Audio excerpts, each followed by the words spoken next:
Стадион. Емисија за вашата вистина. Професоре,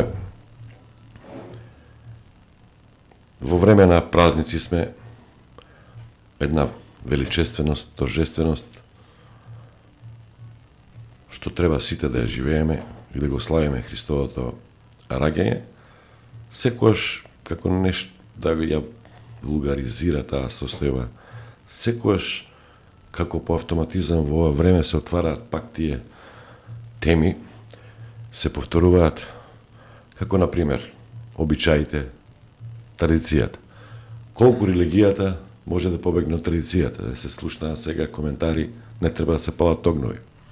Божик имаше и коментари на текстови на владиката Наум дека Божик и Бадник не се семејни празници, тоа се исто така пренесени некои традиции од други светови, од други цивилизацијски постоења. Дали тоа е добро таа дебата или се уште не можеме да се разбереме и да расчистиме како треба да се однесуваме и како да ги празнуваме овие величествени настани. Ви благодарам, ќе почнам со празничниот поздрав Христос се роди, навистина се роди, заради тоа што тоа се зборовите со кои што се поздравуваме во овој период, вклучително во периодот кога го снимаме овој разговор, период кој што е исполнет со и проткаен со светлината на празникот на Христовото рождество. Прашањата кои што ги поставивте стојат во врска со самата природа на овој празник. Стојат во врска со генезата, со појавата на христијанската празничност како таква, и затоа би сакал да реферирам кон неколку такви историски, но и теолошки теми. Првото нешто што ние го празнуваме во празникот на рождеството Христово е тоа што Бог станува човек. Бог ја прима на себе си човечката природа онаква каква што е.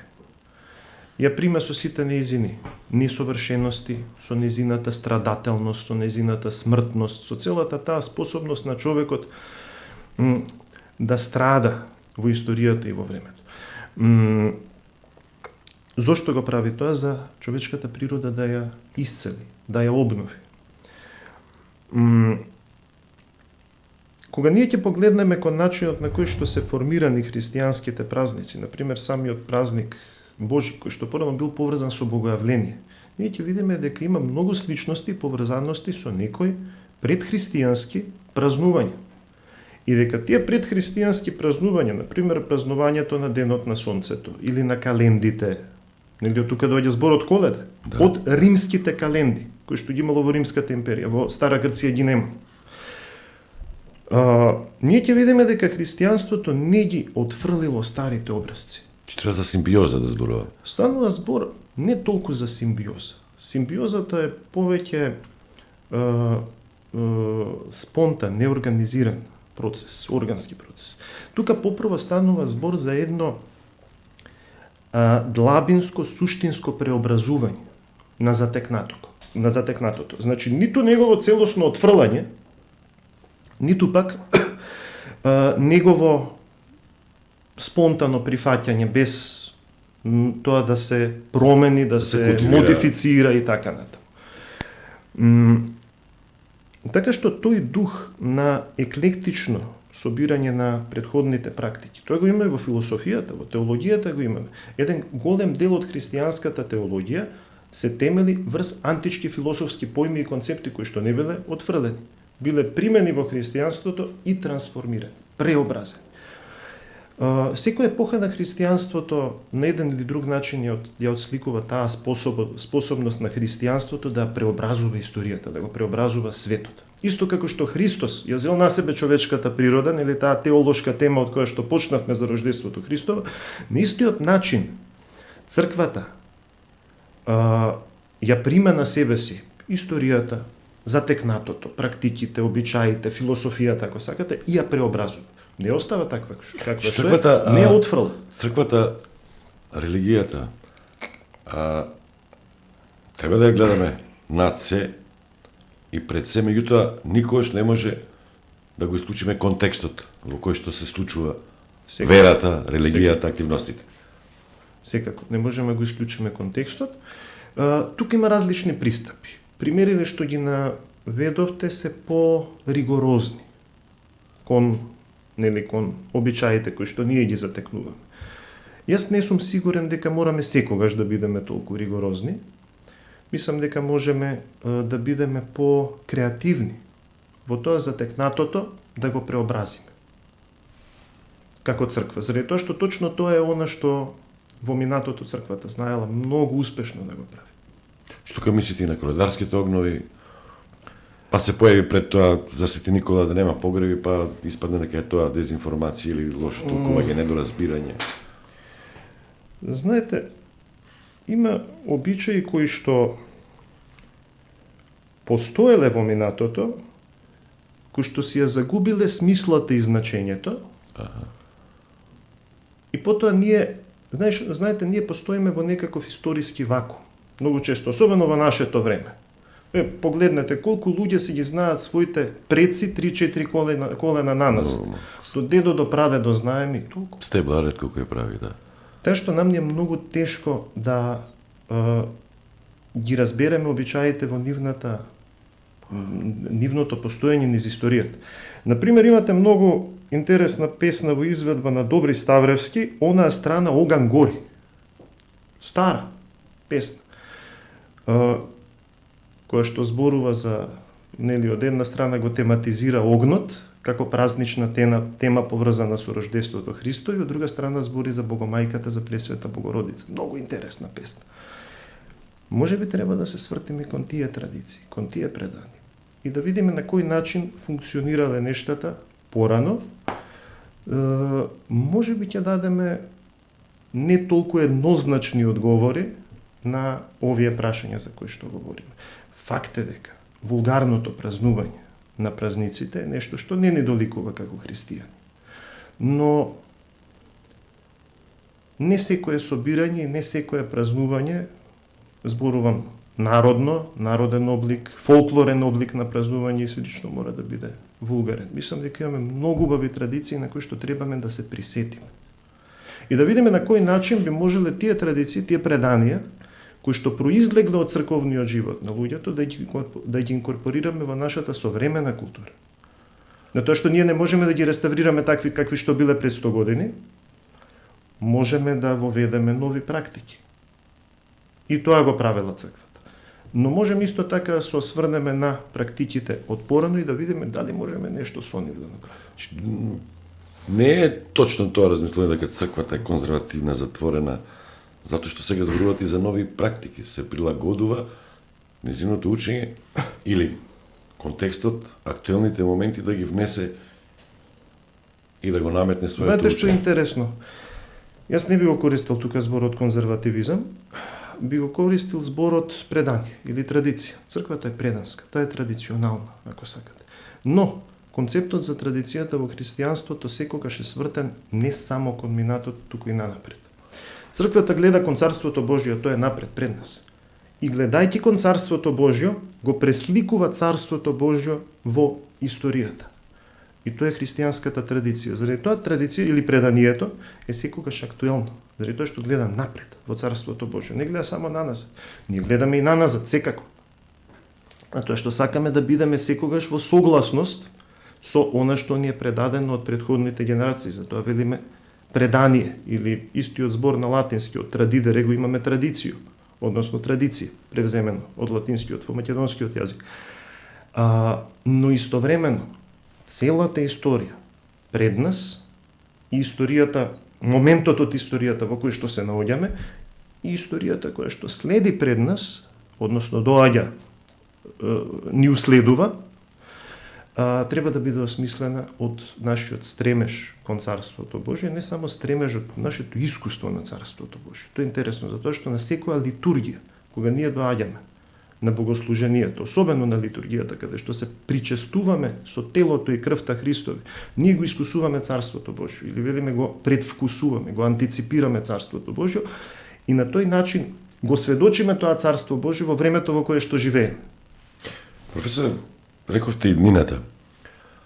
Во тој аспект, многу брзо се, за разлика од порано, историјата поспоро некако се одвивала. Сега овие модерни технологии прават такви брзини, таква динамика да самите луѓе не можат да се навикнат. Порано за некоја технолошко откритие се чекаше 60-70 години.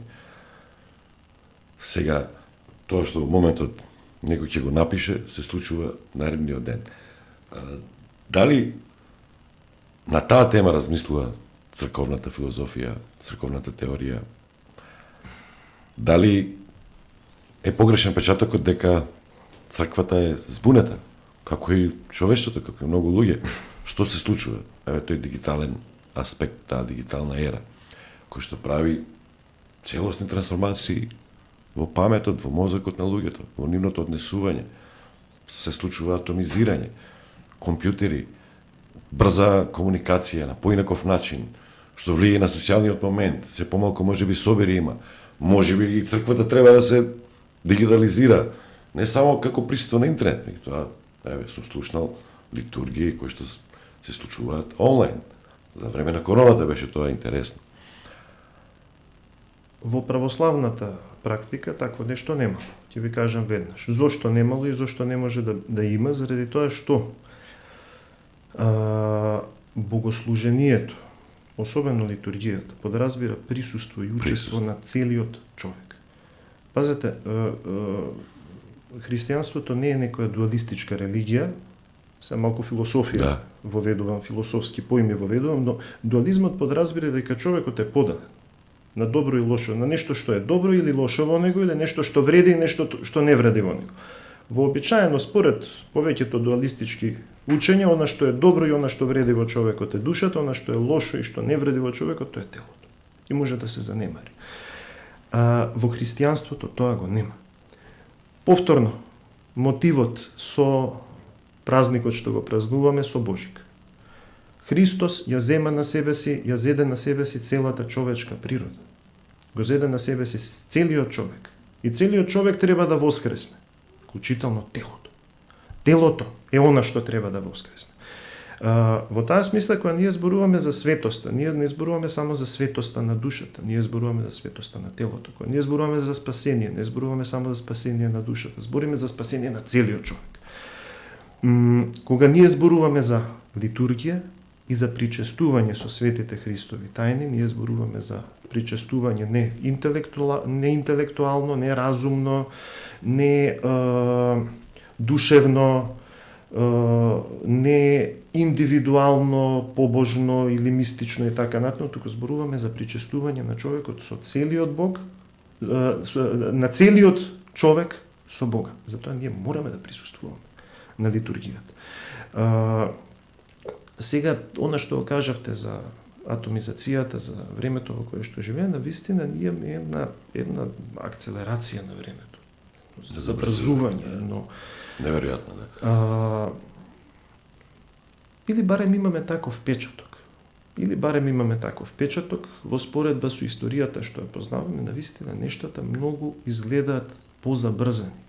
Побрзи отколку што нам не изгледаат во мигот во кој што живееме. Како ќе се одвивам, како тие нешта ќе се одвиваат понатаму на ниво на општата глобална култура и така натаму, тоа барем јас не би можел да предвидам, има многу луѓе кои што се обидуваат тоа да го направат.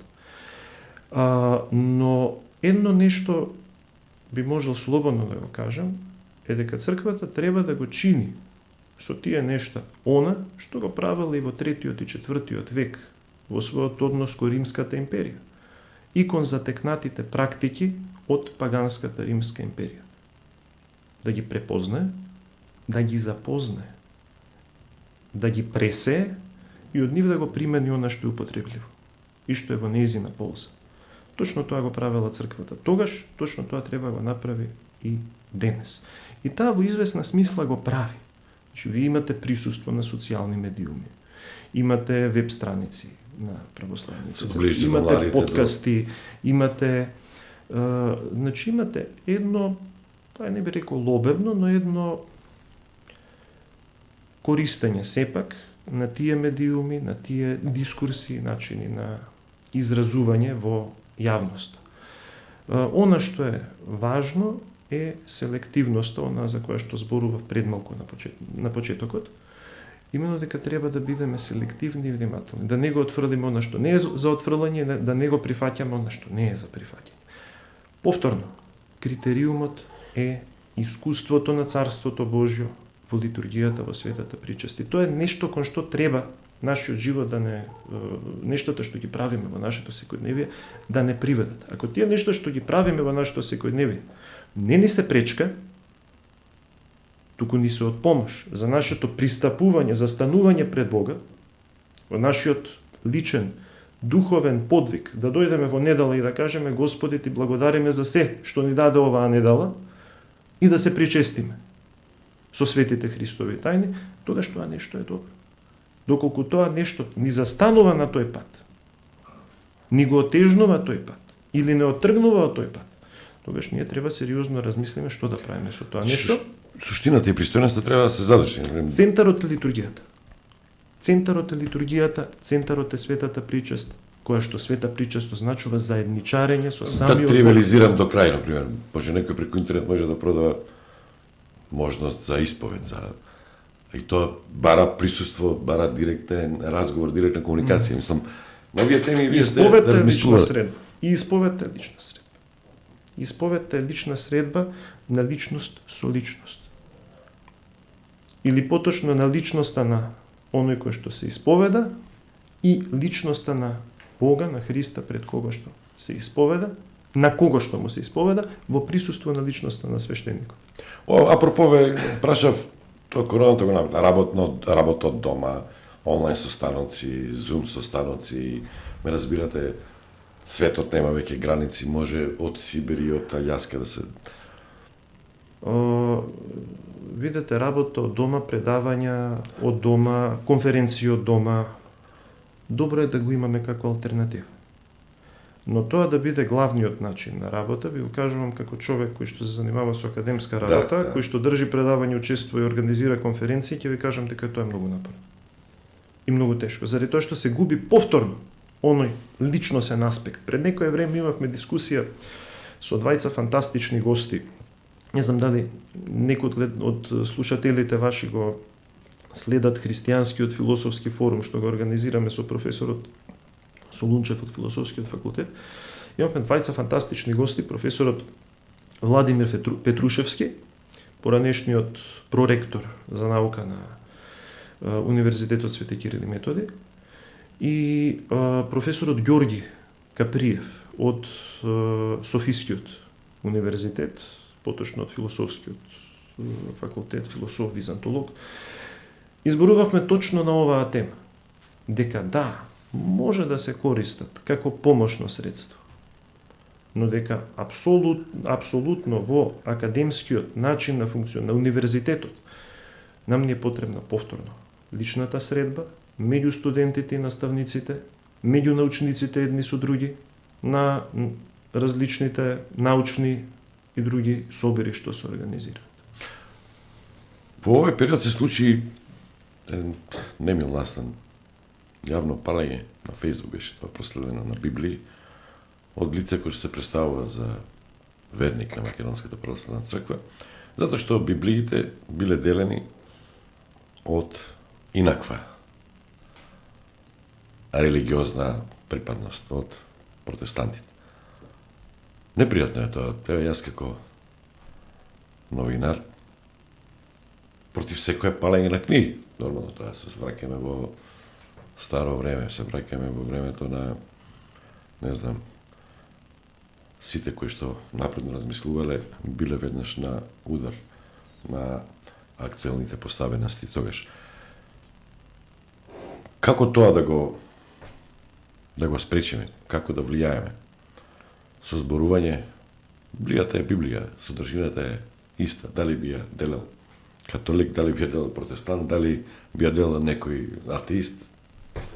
Тоа се илустрирани, прераскажани Библии за деца. Значи, прво не е оригиналниот, не е подполниот текст, туку многу скратен текст. Сега, она што јас тука го гледам како спорно е попрво нашиот однос кон писменоста и книгите. Воопшто. До некаде се обидувам да разберам ревност на тие луѓе, ако не можам да ја оправдам. На ниеден начин. Но мислам дека проблемот наш во оваа ситуација е во нашиот однос кон книгата како медиум воопшто. Каков однос имаме ние кон книгите? Што очекуваме ние од читањето на една книга?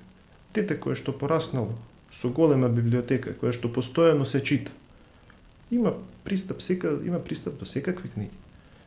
И такви што се подобри, такви што се полоши, такви што се подобро напишени, такви што се послабо составени.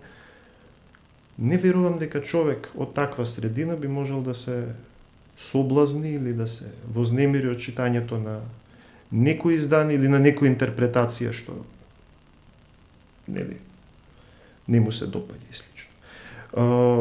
Ќе тргнам од моите деца. Моите деца имаат, фала му на Бога, прочитано еден куп книги. Секакви книги. Ние за секоја книга разговараме, ја обсудуваме. Јас сакам тие да прочитаат книги кои што не ми се допаѓаат. Сакам да прочитаат за нивните, можеби сваќања нивната. Ние разговараме за нив. Тие треба да оформат преку тие книги. Како ќе знаат што е добро, ако не знаат што е лошо? Преку читањето на тие книги, тие треба да оформат критички пристап кон стварноста и кон животот. Ако ние на децата не им овозможиме критички да ги обсудат нештата околу себе се, тие ќе бидат неспособни понатаму во животот да се соочат точно со оние нешта за кои што пред малку зборувавме. Така е. Нели, општествено, нели, тоа забрзување на времето, социјални медиуми, еден куп нешто. Значи ние мораме уште во сопствениот дом да ги оспособиме децата да можат така да пристапат. Ако мене некој издание не ми се допаѓа, а моето дете сака да го види, да го разгледа, со моја помош ќе поминеме, ќе го разгледаме и ќе видиме што е убаво, што не е убаво, што не се свиѓа, што не ни се свиѓа и така натаму. Така што мислам дека она што ни е многу важно е една читачка култура, која што е култура на писменост. Култура на писменост и не тука можеме да се надоврзаме на самата наша историја, дека ние таа култура на писменост ја имаме, и тоа долги векови. Долги векови. И дека таа култура, таа писмена култура треба да ја негуваме, а не да доживуваме книгата како некаков малтене магичен објект, кој што деме како го тргнеме настрана или го скриеме, дека на тој начин ќе се заштитим. Во денешно време човек не може да избега заради тоа што во мобилниот телефон има се.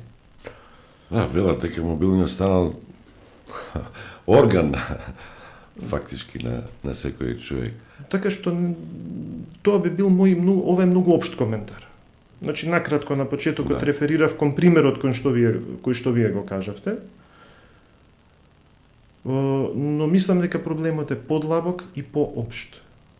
Затоа што не е тоа само едно издание на Библијата за прераскажаната Библија илустрирана за деца. Тоа е еден пример. Имаме еден многу поопширен пример за тоа дека децата не ни читаат. И дека ние не читаме. Ние седиме со мобилните телефони и, што се вели поново, скроламе. Брза храна. Многу луѓе тоа го прават. Децата, тоа го гледам и кај студенти, и кај, значи, деца што се пораснати. Тоа е голем проблем. Психолошки проблем. Не можат да го задржат вниманието. Концентрацијата не може. Повеќе од една минутка он не може да следи. Он не може да чита текст повеќе од една-две минути. Статусите на социјалните мрежи се ограничени со број на зборови. На Твитер многу малце.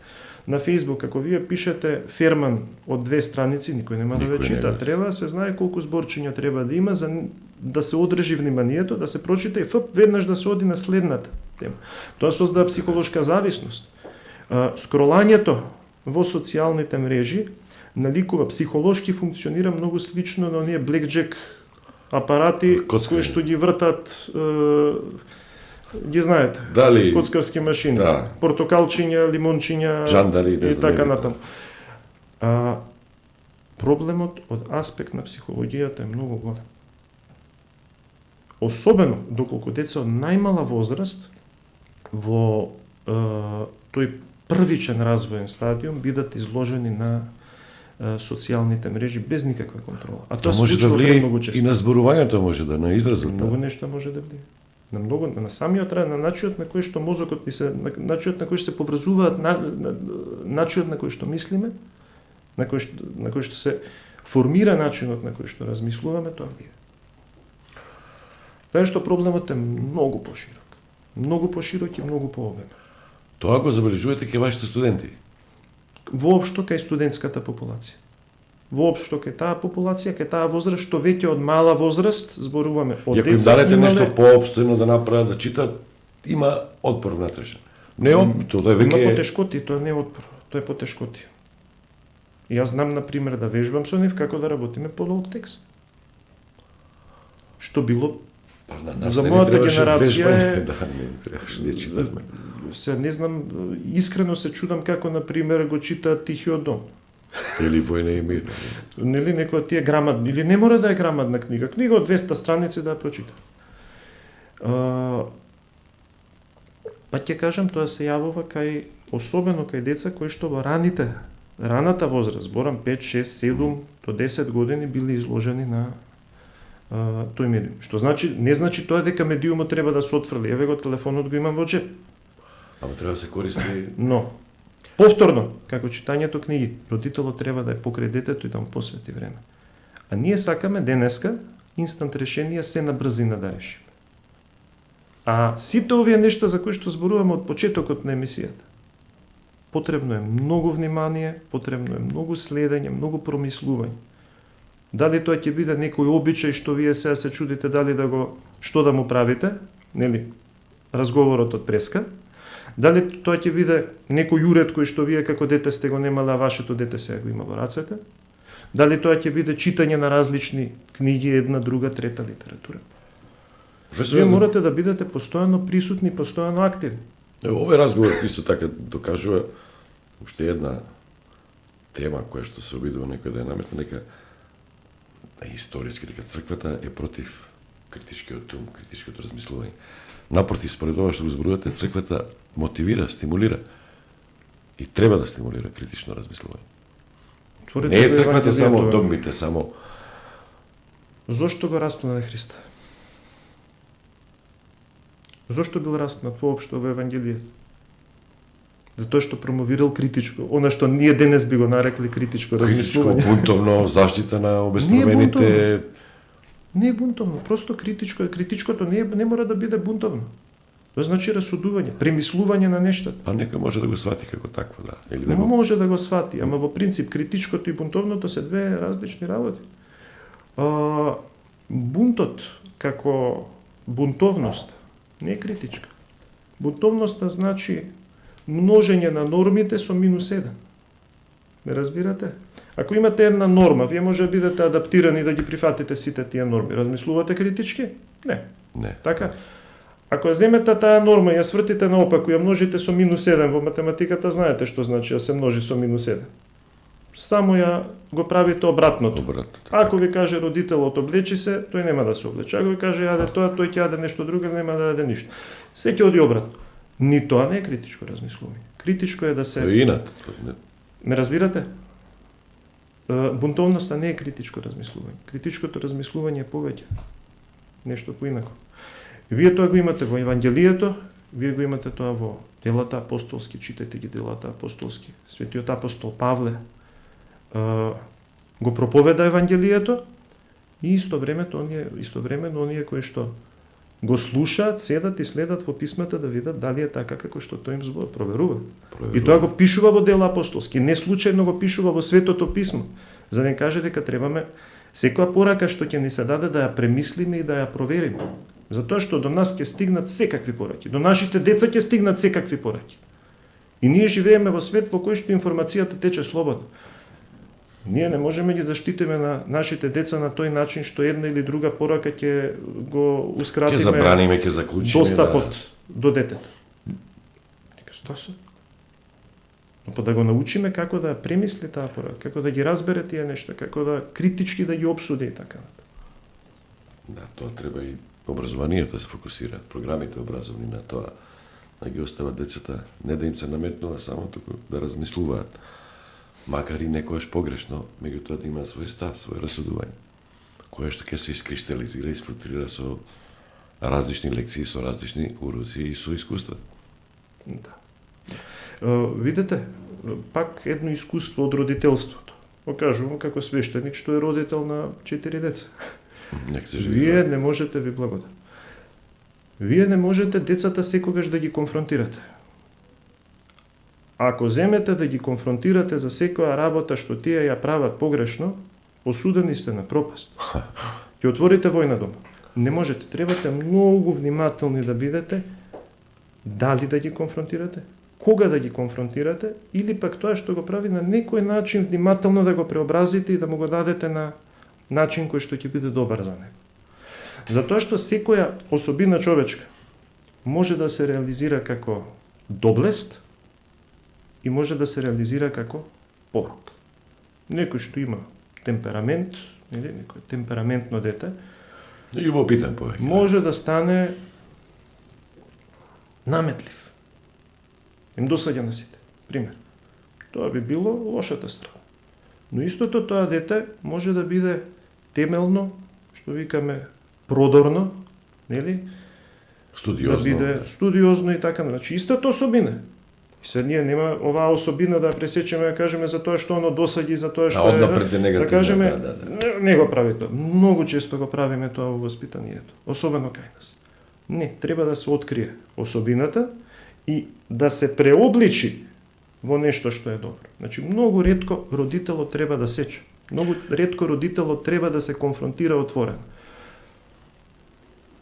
Конфронтацијата оди во ретки случаеви каде што имаме многу јасна ситуација дека детето прави нешто што е опасно или не, или што не е добро за него. Стадион. Емисија за вашата вистина. Професор, ова со новото време, со новите технологии, со оваа дигитална ера, да го завршиме со улогата на црквата останува иста, меѓутоа кои активности, веќе зборувавте нешто за тоа, да бидат повеќе фокусирани во ова денешно време, како црквата се обидува да ги препознае тоа, дали е тоа доволно, затоа што тоа што го рековте треба да се врати на тоа природирарното, на корените. Кога била критички настроена, кога ги штитела тие што се обесправени, оние кои што се незаштитени од никого, кои што се изложени на ударите на различни мокници и така натаму и така натаму. Дали тоа во денешно време треба да значи поголема проактивност на црквата, присуство во врштениот живот во медиумите, без разлика дали преку социјалните мрежи, преку традиционалните медиуми, почесто да има свој став. Сега можеби не на синдикална основа, меѓутоа можеби црквата во тоа време била на вистина синдикалец кој што ги штител тие кои што се обесправени. Ме разбирате? Значи, која е улогата? Затоа што некој би можел да вулгаризира, да рече, па во денешно време што е црквата? Еве, не само во Македонија, и во другите држави, во другите заедници. Невладени организации за погреби, венчавки и крштевки. За обреди. Присуството на православната црква во општествениот живот е потребно. Но и тоа присуство треба да биде поставено на здрава основа. Што значи тоа? И ова го кажувам, сум го кажувал и претходно, ќе се обидам да го кажам што е можно по јасно, иако зад ова стои многу подлабока теолошка база. Она што го правиме во светот мора да произлезе од нашето литургиско искуство. Центарот, средиштето на секоја дејност, дали е социјална дејност, дали е харитативна дејност, дали е научна дејност, секој од тие нешта треба да произлезе од литургиското искуство. Ако ние се обидуваме да градиме програми различни за една или друга сфера за општествено дејствување на црквата, без при тоа да сме втемелени во литургијата, тоа значи во искуството на Царството Божјо, за кое што зборував пред малку, ние целата работа можеме да направиме на стаклени нозе во таков случај. Значи, многу е важно, суштински е важно, во основата на сето тоа да стои тоа литургиско искуство. Доколку тргнеме од тука, ние можеме да се движиме во многу насоки.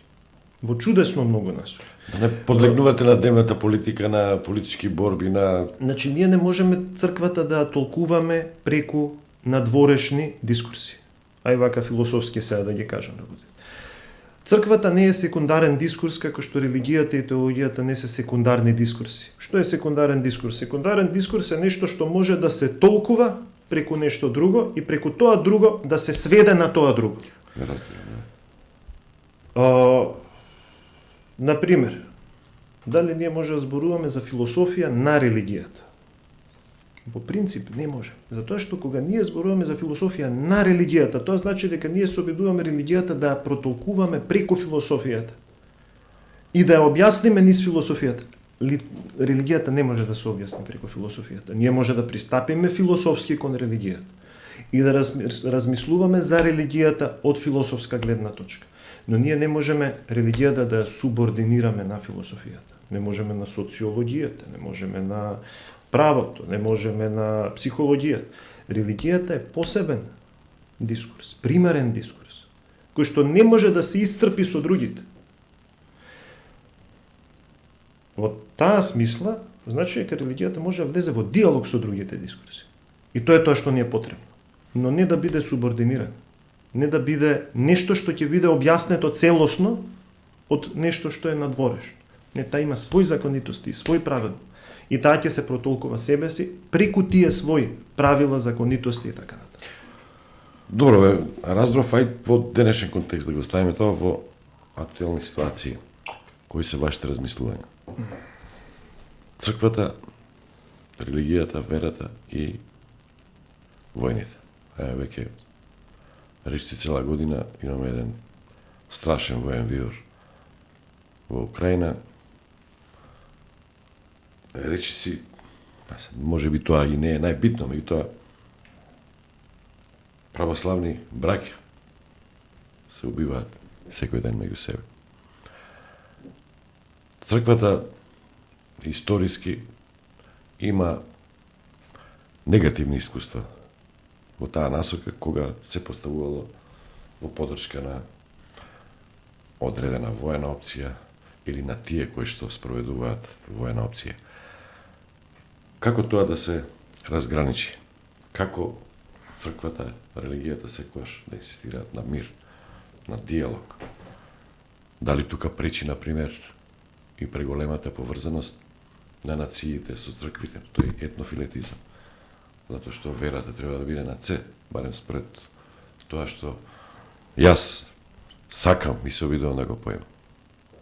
Црквата, например, и на Балканот имавме со одредени црковни лица, да го екстрахираме црковната целовитост како таква, туку да го индивидуализираме, да ја индивидуализираме таа одговорност. Имаше страшно лоши искуства, например, и во Србија, и во Хрватска, и во Босна и Херцеговина. Знаете, црквата постои во овој свет. И ние велиме, црквата е во овој свет, но таа не е од овој свет. Но таа секогаш стои пред искушението да стане дел од овој свет. Да се, ние немаме соодветен македонски глагол, да стане световна, да се посветовничи. Го имаме латинскиот збор, да се секуларизира. Секулум значи точно тоа, овој век, овој свет. Ние не сме имуни на искушенијата на светот. И примерот што го давате е радикален пример. Гревот на војната или на братоубиството е страотен грев. Може би најголемиот грев. Треба да бидеме свесни за тоа. Ние многу често знаеме да, за жал, да морализираме. да ги бараме големите гревови во некакви периферни сфери на човековото живење. А пак оние најтешки и најразурнувачки пројави на човековата гревовност да ги занемариме или да не им обрнеме доволно внимание. Христос им го вели тоа на фарисеите. Вие комарецот го цедите, а камилата ја пуштате да ја голтате камила. Тоа е искушението што ние го имаме. И сме го имале во сите времења. Војната за која што зборувате не е првата војна во историјата. Ние сме имале на Балканот, имаме страотните балкански војни.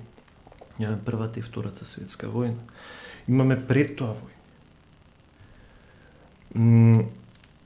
Она што нам ни е потребно е да се поучиме малку од минатите случувања, да се поучиме од историјата, затоа што да, ние гледаме во ескатонот од една страна, но од друга страна треба да погледнеме и во минатото и да се поучиме од собственото минато. Мислам дека многу православни луѓе тоа го разбираат. Мислам дека во Македонија тоа особено добро го разбираме, дека мирот е нешто што треба да се сочува, дека победник е оној кој што ќе го сочува мирот. Ние сме биле во искушение, сме имале како држава, сме имале такви искушенија во нашето барем 30 годишно постоење. И не се сеќавам, беше мирот не треба да има алтернатива, да. Беше нечија изјава дека најголемата победа наша е во тоа што сме успеале мирот да го сочуваме. И тоа е една длабоко евангелска поента. Професоре, од тие актуелни контексти, вие сте византолог, не можете, како може, сигурно не можете да се абстрахирате, или не може и црквата да се абстрахира од дебатите кои се водат на линија на патот кон Европската Унија, на линија Македонија, Бугарија.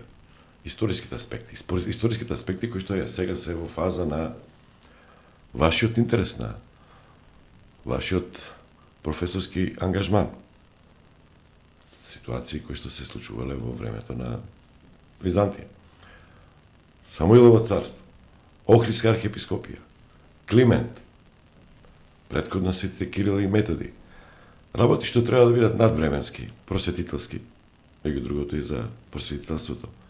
Вие многу често зборувате, се вулгаризираат и се претвараат наместо во нешто што треба да не спојува, нешто што треба евангелистички да се гледа, евангелски, во нешто што не раздвојува и не конфронтира цело време. Пред малку го кажав тоа. Ние не можеме верата да ја сведеме, нели теоретски го објаснивме. Не сме завршили работа, го кажеме. Климент е бугарин, Климент е македонец и така. Пред малку го спомнавме тоа. Религијата не може да се постави како секундарен дискурс. Како нешто што може да се протолкува преку некој надворешен фактор, преку некоја надворешна гледна точка. Во таа смисла, светоста на секој светител е универзална. Не можеме да дадеме некаков локален атрибут, да го локализираме свидетелот, каде действувал, каде живеел и така натаму. Тоа за биографски податоци. Но тој е светител на целата црква Божја. И тоа е најважното кое што ние треба во една ваква ситуација да го разбереме, дека светителите и дека теологијата и дека црквата е она која што треба да најде начин да не обедини, да не поврзе едни со други и да не обедини на начин кој што ќе биде достоинствен. Начин кој што ќе му биде доследен на Христа, кога што го прославува. Доколку така ги поставиме нештата, мислам дека има многу простор да се излезе на крај со многу вакви апори, со многу вакви прашања кои што навидум немаат решение. Дали вака размислувате и вашите колеги од Бугарија, од Грција, од Србија? Право ќе ви кажам, колегите Затоа што споменате еден професор, заедно сте биле тука Право ќе на... ви кажам, колегите со кои што јас соработувам и со кои што сме пријатели, и во Грција и во Србија размислуваат вака. Бугарија исто. Во Србија и во Бугарија, да. Не доминира ке нив јас ќе ви етничкиот или кажам географскиот... дека познавам прекрасни луѓе, кои што на ваков начин ги поставуваат нештата и кои што ги разбираат црковните нешта на црковен начин, а световните на световен начин. Тоа како нештата се поставуваат во популарниот или дневно политичкиот дискурс, многу често нема контакт со црковната стварност која што ние живееме.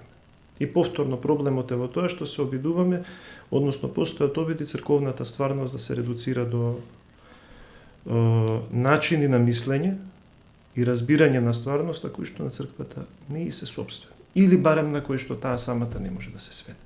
Инаку, тоа може да го кажем дека е вашиот став и за Охридската архиепископија. За чие, кој бил, или тоа било Византија, тоа е сосема нешто друга работа. Македонската православна црква, Охридска архиепископија, е наследничка на древната Охридска архиепископија. И доколку тоа е прашањето, ние се повикуваме на точно тој континуитет на Охридската архиепископија како словенска црква од византискиот периодот на средновековието. Со тоа не беше согласиле соседите. Односно не се согласуваат, јавно кажуваат. Значи вака, доколку ја поставите на политички основи целата работа, веројатно нема да се согласат. Може би нема да се согласат. Но доколку се постави на црковна основа целата работа и доколку мисијата на црквата, дејствието на црквата, богослужението на црквата се стави во прв план, не гледам што би било проблематично да се тоа. На кој јазик биле тогаш литургиите се богослужило? На црковнословенски. Црковнословенски. Охрид бил книжевен центар од кој што преводите на литургиските книги, на Светото писмо, на светите оци, биле распространувани меѓу сите православни народи, меѓу сите православни цркви, тоа го знаеме сите. Охрид бил центарот кој што обединувал, а не кој што разединувал. Сега ние живееме во време во кое што имаме пак една исклучителна фрагментација.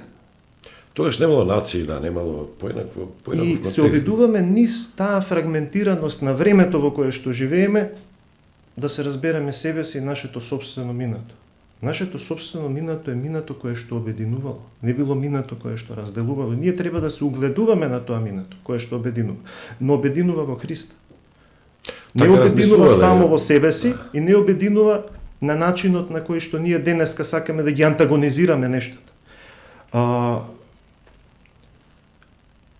Мисијата на светите браќа Кирил и Методи меѓу словените била иницирана од светиот Фотий Цариградски.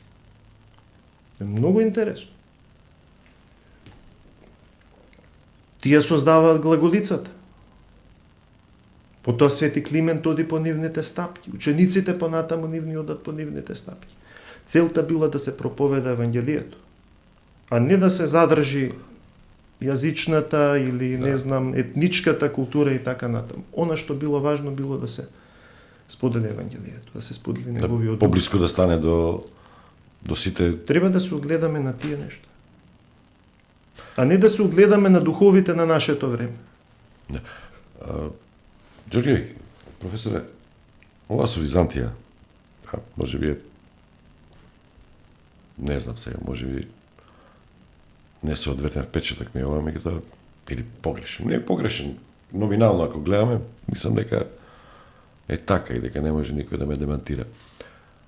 Ама секојаш ме интригирало зошто е тоа така. Византија, вие сте византолог. Тоа е најдолговечната империја во светската историја.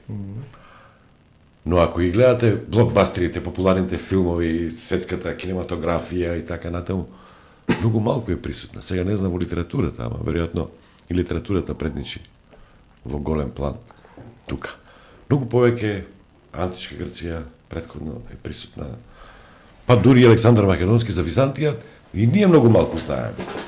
Може би заради тоа што многу малку знаеме, националната поделеност и тие антагонизми ги дигаме на уште повисоко ниво, па присвојуваме одредени цареви, присвојуваме одредени состојби, одредени настани од Византија, што може би немаат врска ниту со македонци, ниту со срби, ниту со бугари, ниту со хрвати, ниту со било кој. Зборувам за територијата на тоа Римско царство, кое што се простирало на големи пространства. Византија е многу запоставена. Тоа е намерно или? Ќе зборувам за науката, која што ми е најблиска како Филмовите не ви се страни, например, вие за Тарковски сум гледал воведи предавања, сте имале рецензии. Дали вие знаете дека првиот приречник по византијска философија објавен дури по Втората светска војна? Дури по Втората светска војна? Да. До тогаш се сметало дека византијска философија воопшто не постои. Не можам да разберам. Се сметало дека во тие 1000 години немало никакво творешто, дека тоа бил некаков мрачен среден век во кој што имало некаков културен и мисловен вакуум. Истовремено ние имаме споменици од тоа време, имаме неверојатен фрескопис, имаме неверојатна архитектура, имаме неверојатни археолошки артефакти кои што стигаат до нас, кои што ни сведочат дека таа култура воопшто не била некоја, би рекле, религиски затуцана култура. Туку била една исклучително богата култура. Призмата низ која што Византија е разбирана во изминатиот период, особено по Ренесансата, конкретно по Ренесансата, е нагласено идеолошка. Да се разбереме. Перцепцијата на Византија е идеолошка.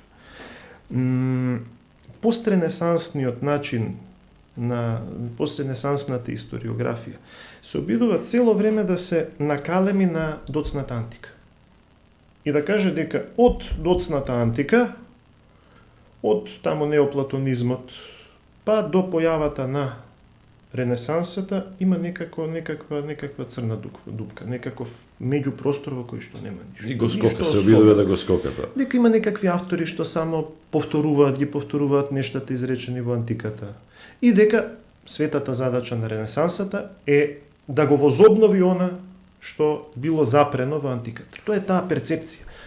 Застанала историјата, застанала светот. Застанала историјата. Тоа го имаме кај нас преку повторно идеолошки мотивираната, нели од времето на социјализмот, имаме повторно една таква перцепција на средновековието. Сега, кога ние ќе се задлабочиме со самата таа култура, кога ние ќе се задлабочиме во нејзините извори, кога ќе се задлабочиме во литературата од тоа време што стигнала до нас, ние ќе најдеме едно фасцинантно сокровиште, една фасцинантна ризница. Не само на духовноста, туку на општата култура. И тоа е нешто што се работи во изминативе неколку децении. Конкретно, византиската философија е едно од најинтересните и најнеистражените области во историјата на философијата. Имате различни правци, имате светиоци кои што биле философи. Имате секуларни философи во Византија што се многу интересни. Имате коментатори на древните текстови кои што знаат да бидат мощно оригинални. Имате полихистори, неверојатни луѓе кои се обучени во еден куп различни области, нешто што нам денеска ни е непознато.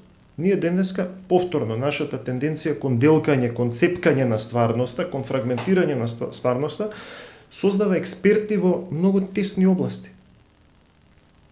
Средниот век ние го имаме еден Михаил Псел кој што се занимавал со се, од астрономија преку теологија, музика, философија и така натаму. Пример од западната култура може да ви е Леонардо да Винчи, например. Значи имате такви ликови во минатото, воопшто во нашето европско минато, кои што се исклучително интересни и кои што успеваат да ги синтетизираат различните нешто. И тоа е нешто што ни останува што од антиката. Видете го еден Питагора, например. Како што ќе го определите? Како математичар? Или како философ? Или како музичар? Или како религиозен водач? Што? Значи имате... Ние денеска таа сеопфатност и универзалност на знаењето и на духот имаме речиси заборавено. И сакаме минатото да го толкуваме од перспектива на нашата фрагментираност. Па не може. Ние мораме минатото да го разбереме такво како што било. А ние не знаеме, како што кажав, прескапо далеко од нашиот прадедо и прабаб. Да. Значи, ако се атомизира, ако се симне на индивидуална основа, секој од нас, ако така размисли, се погледне, тоа ќе свати какви грешки правиме и генерално, и како политика, и како општество, и воопшто како цивилизација. Особено во Византиската империја, тој акцент во византиската култура, акцентот врз есхатолошкото, врз визијата на Царството Божјо кое што е пред нас, ја определува културата во незината, во најголемиот неизин дел. И самиот термин Византија, византиологија го проблематизираат. Затоа што било источно и западно римско царство сега, па некој го измислил тоа, некој го Тоа е додал обемна допол- тема. Да. Тоа е обемна тема. Да завршуваме Веќе сме. полека, да финишираме со 2022. Исклучително тешка, трагична, страшна. Таман короната мислевме претходно дека полека ќе поминеме, надминеме со сите тие трагични последици што ги остави. Тоа се смири, фати војната. Таа војната на неа се надополни, се надоврза економската криза, која што и оваа година сигурно ќе биде многу присутна. Но, за Македонската православна црква 2022 остави тоа што се случи, остава простор за славење. Сега, зошто повторно тој страв се наметнува? Таа наша сомничавост цело време. Чекайте дали ова доволно, дали тоа се историски рефлексии, секогаш некој нешто во постојан момент знаел да не зафркне, да ни наметни нешто, да не изигра, да не измами. Па затоа сте многу предпазиви или знаејќи констелациите во светот и влијанието на црковните работи, на политиката, на вистина треба да бидеме внимателни и со јанза да гледаме на некои опасности кои што можат да ни се наметнат. Дали треба да славиме и релаксирано да очекуваме оваа година да финишира тоа со Томас од Артоломеј од Васеленската патриаршија, или со ова што се случи со србите, со русите, дополнително си го искомплициравме проблемот. Знаете како во нашата култура има еден обичај. Ако една домаќинка направи убаво јадење и ја пофалат сите и кажат поубаво не си направила, таа секогаш да смисли нешто дека не го доправила како што треба. Или рерната не игреела доволно, или не досолила солта. Тој е некаков рефлекс што го имаме. Веројатно стекнат низ тешките времења низ кои Дека што инстинкт станува. сме поминале со векови наназад. Но ќе зборам исклучиво од теолошка гледна точка, исклучиво од црковна гледна точка. Треба да знаеме како да се израдуваме на оние нешта кои што Бог ни ги дарува. Живееме низ тешки времења. Самите го кажавте тоа. И пандемија, и војни, и кризи и така натаму. Среде сето тоа се случува долго посакуваното препознавање на нашата црква како рамнодостојна на другите помесни православни Канонско цркви. единство. Препознавање на незината автокефалност, за кое што ние постојано се боревме и се застапувавме. Треба да си дозволиме да се израдуваме, да му заблагодариме на Бога што не водел до тука на ваков начин, кој што е пример за православните цркви. Буквално е пример.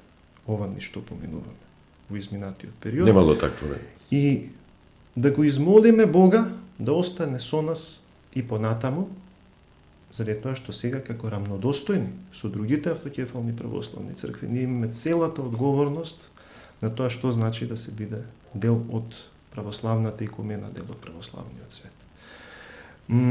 Тоа би били мојот повик во светлината на овие празнувања, на светлината на рождеството Христово, да го разбереме и моментот и времето во кое што живееме и да ги разбереме даровите со кои што Бог не дарува. И тие дарови да ги прифатиме и да им се израдуваме. И во таа радост да останат и предстојните празнични денови кои што ги имаме пред нас. Празникот на Обрезанието Господово, Василица, празникот на Богојавлението Господово, да разбереме дека Бог се јавува во историјата и во нашето време, како што се јавувал и во изминатите времиња пред нас. Че да не размислуваме на тие детали, да не навлегуваме премногу атавизми, некои стравови. Еве, Бугарската црква бара нов собор за да се одлучи зимето, па едни ќе не викаат Македонска православна, други само Охридска, трети можеби на црква на Северна Македонија православна црква, па архиепископот ќе биде некаде Охридски, некаде Македонски Охридски, некаде ќе биде архиепископ Северно Македонски. Дали не признале сите, или ние сме во некаква ситуација сега, не знам, како некоја држава, ја признаваат повеќе држави билатерално, индивидуално, ама не се влезени во Обединетите нации. А Обединетите нации во овој случај би била Васеленската патриаршија. Па посакувам последните зборови што ги кажав да видат и моите завршни зборови. А ќе потсетам и на она што го кажав пред малку. Ние не можеме црквата да ја гледаме низ призмата на дневната политика и да ја сведеме на дневната политика. Треба да ја оставиме, да ги оставиме нештата на промислата, на Духот Свети и на мудроста на оние кои што се најмногу повикани во црквата, да ги осмислат овие нешта низ кои што поминуваме. А пак, ние како православни христијани да навистина се израдуваме за сите дарови кои што Бог ни ги дава. Со чисто срце и со помалку сомнежи, грижи, занимавање со дневна политика и така натаму. Благодарам професор Милан Ѓорѓевиќ. Уште еднаш нека ни се срекни и благословени празниците. Христос се роди, навистина се роди. Навистина се роди за многу години. Благодарам. Стадион. Емисија за вашата вистина.